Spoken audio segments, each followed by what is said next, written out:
హే గురు, ఇది విను.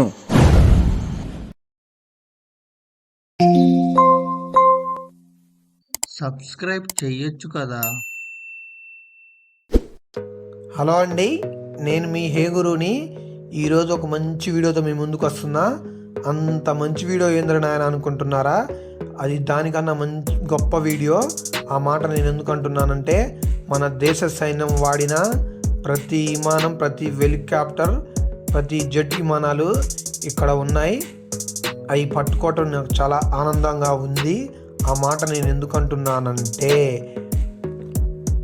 మన దేశ సైన్యం మన కోసం, మన దేశ ప్రజల కోసం వాళ్ళు కష్టపడి ఫ్యామిలీని సైతం వదిలిపెట్టి మన కోసం ఎండనక, వాననక, చలి అనక, పగులనక, రాత్రనక తేడా లేకుండా బార్డర్లో మన కోసం కాపలా ఉంటున్నారు.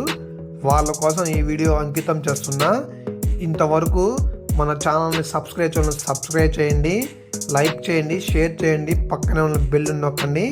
ఇలాంటి మంచి మంచి వీడియోలు తీయాలంటే నాకు సపోర్టివ్గా ఉంటారని నేను భావిస్తున్నా.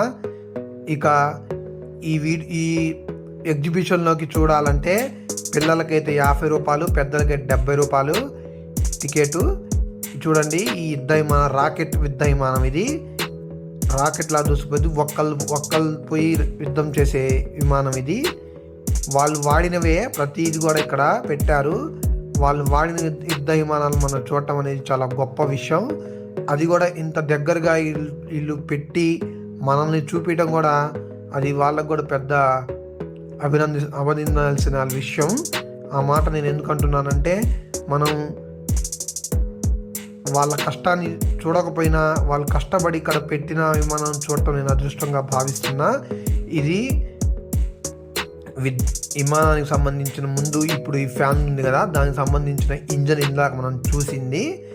ఇది రాకెట్ విమానం.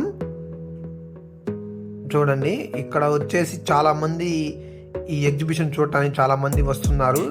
మనం ఒకవేళ అలసిపోయి కూర్చోవాలన్నా ఇక్కడ స్టేబుల్గా ఏర్పాటు ఉంది. అలాగే మనకు ఆకలేసిన తినడానికి ఫుడ్ కూడా అవైలబుల్గా ఉంటుంది. ఆ ఫుడ్ కూడా రీజనబుల్ ప్రైసెస్లో ఉంటుంది, టేస్టీగా ఉంటుంది. నేను కూడా తిని చూసా, చాలా బాగుంది. ఇది చూడండి, హెలికాప్టర్. మనం హెలికాప్టర్ చూసుంటాం కానీ ఎవరు పెద్ద పొలిటీషియన్స్ వాళ్ళు వీళ్ళు తిరిగిన హెలికాప్టర్ చూసుంటాంలే, కానీ మన సైన్యం, మన కోసం పోరాడిన సైన్యం, మన కోసం పోరాడుతున్న సైన్యం హెలికాప్టర్ చూడటం ఇదే నాకు మొదటిసారి. ఇది చూడటానికి నాకు చాలా గర్వంగా ఫీల్ అవుతున్నా. ఆ మాట నేను ఎందుకు అంటున్నానంటే, వాళ్ళు కష్టపడే కష్టానితోనే మనం ఇంత ఫ్రీగా తిరిగి, ఇంత ఫ్రీగా మనం ఎంజాయ్ చేయగలుగుతున్నా, ఇంత ఫ్రీగా ఉండగలుగుతున్నాం. మనం వాళ్ళకి ఖచ్చితంగా మనం సపోర్ట్గా ఉండాలంటే మీ ఈ వీడియోని లైక్ కొట్టండి. చూడండి, పెద్ద హెలికాప్టరు. ఇది జెట్ విమానాలు ఇలాంటి చాలా ఉన్నాయి. ఇన్ని చూసినా ఇంకా చూడాలనిపించని ఉన్నాయి. చిన్నదని తక్కువ అంచనా వేయగాకండి. దీంతోనే మన సైన్యం పోయి ఎదుటి వారిని మీద గెలిచి వచ్చినవి ఇక్కడ పెట్టారు. ఈ పిల్లలు చూస్తే మాత్రం చాలా హ్యాపీగా ఫీల్ అవుతారు. ఎందుకు ఆ మాట అంటున్నానంటే, వాళ్ళు బొమ్మలుగా ఆడే వస్తువులు అవి ఇక్కడ ఉండటం, వాటిని పట్టుకోవటం వాళ్ళు చాలా హ్యాపీగా ఫీల్ అవుతున్నారు. నేను కూడా ఫ్యాన్ తిరిగిద్దేమని చూసా, కానీ అది తిరగట్లేదు, చాలా గట్టిగా ఉన్నది. నేను దగ్గరికి వెళ్ళి దాన్ని పట్టుకున్నా. నేను ఇంతవరకు ఇంత దగ్గరగా ఏ విమానాన్ని, ఏ హెలికాప్టర్ని చూడలేదు. ఇది కూడా నాకు ఇదే ఫస్ట్ టైం. మీరు కూడా నాలాగా పట్టుకోవాలి, బాగా మంచిగా ఎంజాయ్ చేయాలనుకుంటే ఈ బెంగళూరులో ఉన్న ఇది ఇక్కడికి వచ్చి చూడొచ్చు. చాలా బాగుంటుంది చూడటానికి, చాలా అద్భుతంగా ఉంది. ఈ చాట్ విమానం అంటారు, వాళ్ళు మీకు తెలిసే ఉంటుంది. దాని చుట్టూ తిప్పి దాని వెనక భాగం చూపించాలని దాని చుట్టూ తిరుగుతున్నా నేను. చూడండి వెనక భాగం ఎలా ఉంది, రెక్కలు పెద్దగా ఉన్నవి. ఇంకొకటి ఇది కూడా అంచుమించు అలాంటిదే. ఇది ఒక్కళ్ళు యుద్ధానికి పోయినప్పుడు ఉపయోగపడేది. దీని గురించి కూడా మీకు తెలిసే ఉంటుంది. ఇది చూడండి, చాలా పెద్దగా ఉన్నది రెక్క.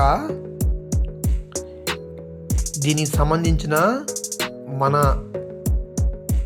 భారతదేశం స్వతంత్రం వచ్చిన కానించి ఏ విమానాలు వాడారు, ఇప్పటి వరకు ఏం వాడారు అనేది ముందు వీడియోలో మీకు మ్యూజియం ఉంది. దాంట్లో క్షుణ్ణంగా ప్రతిదీ రాసి ఉంది.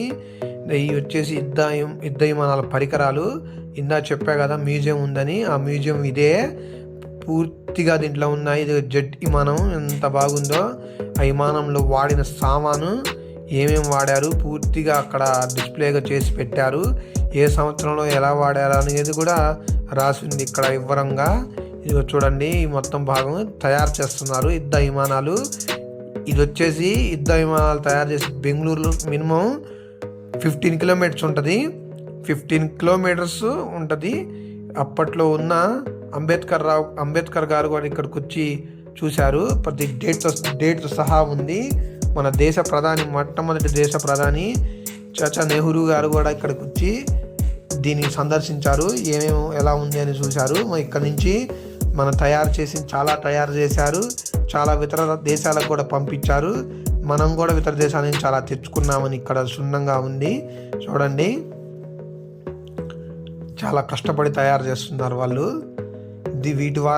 వీటి నుండే మన దేశ ఆర్మీ ఇంకా అప్పటికి బలంగానే పుంజుకుంటూ మన దేశ ప్రజల రక్షణ కోసం వాళ్ళు కష్టపడుతూ మనల్ని ముందుకు కొనసాగిస్తున్నారు. చూడండి, మహాత్మా గాంధీ గారు కూడా అప్పట్లో ఇక్కడికి వచ్చారు. ఇక్కడ మహాత్మా గాంధీ గారు నడిచిన నేల ఇది. నెహ్రూ గారు కూడా ఇక్కడికి వచ్చి, ఫారినర్స్ కూడా ఉన్నారు. ఫారినర్స్ కూడా ఇక్కడికి వచ్చి వాళ్ళ యొక్క యుద్ధ విమానాలను ఆర్డర్ చేపించుకుపోయారని ఇక్కడ చరిత్ర చెబుతుంది. ఇక్కడ మొత్తం బ్లాక్ అండ్ వైట్తో కలిసి ఇంత సున్నితంగా, ఇంత వివరంగా ప్రతిదీ ఇయర్తో సహా, మంత్తో సహా, డేట్తో సహా మొత్తం మెన్షన్ చేశారు. మీరు ఇక్కడికి వచ్చినప్పుడు ఇది మాత్రం మ్యూజియం మాత్రం తప్పక మిస్ చేయకుండా చూసి ఎంజాయ్ చేయగలుగుతారని నేను భావిస్తున్నా. ఇది చూడండి, జెట్ విమానాలు, మామూలు విమానాలు, అప్పటికి ఇప్పటికీ ఎప్పటికీ కేంద్ర ప్రభుత్వాలు మన ఆర్మీ సైన్యానికి కొత్తగా అప్డేట్గా విమానాలు తయారు చేయడానికి ఇక్కడ సహకరిస్తున్నారు.